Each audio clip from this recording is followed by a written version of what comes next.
আজকের এই ভিডিওতে আমরা মাধ্যমিক 2026 রায়মার্টিন প্রশ্ন বিচিত্রা দ্বিতীয় ইউনিট টেস্টের জন্য জীবন বিজ্ঞানের 11 নম্বর স্কুলের প্রশ্নের উত্তর নিয়ে আলোচনা করব। একের দাগের একেরটা যৌন জননে সম্পর্কিত পদার্থ কোন বক্তব্য সঠিক? এটা হচ্ছে অপশন নাম্বার গ। প্রকরণ সৃষ্টির জন্য অপত্যজনিতে নতুন বৈশিষ্ট্য সঞ্চারণ হয়। পদার্থ কোন জোটটি সঠিক নয়? এটা হচ্ছে প্রতিপাদ কোষ 2n। নেক্সট প্রশ্ন বলছে দীর্ঘ সুপ্ত অবস্থায় আছে এমন বীজযুক্ত উদ্ভিদের কম সময় বংশবিস্তার করতে পারে করাতে তুমি পদার্থ কোন পদ্ধতির সাহায্য নেবে? Micro propagation.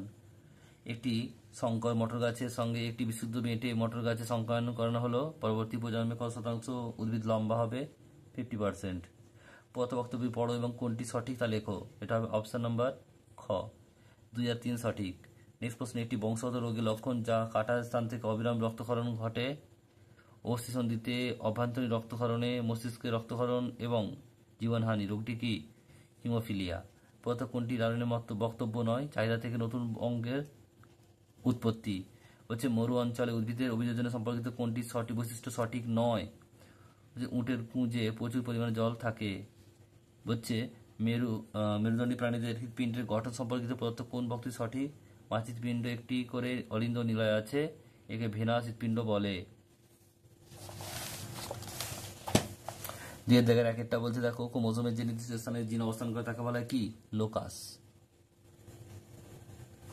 নেক্সট প্রশ্ন বলছে বিজ্ঞানী উপাদানের মতে যে কোলয়েড কণা থেকে আদি কোষ সৃষ্টি হয় তাকে বলা হয় কি? কোয়াসারভেট।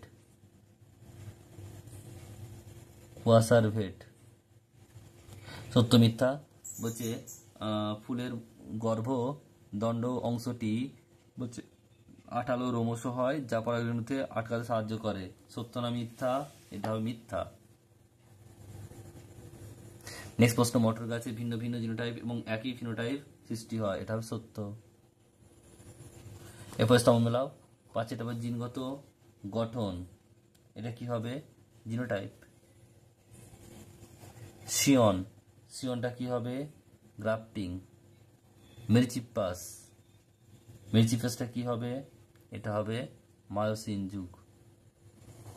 এরপর দেখো কি রয়েছে বলছে একই ফুলের মধ্যে স্বপরাগযোগ অটোগামী। তো একই উদ্ভিদের দুটি আলাদা ফুলের মধ্যে পরাগরেণু কি হবে? গেইটোনোগ্যামি।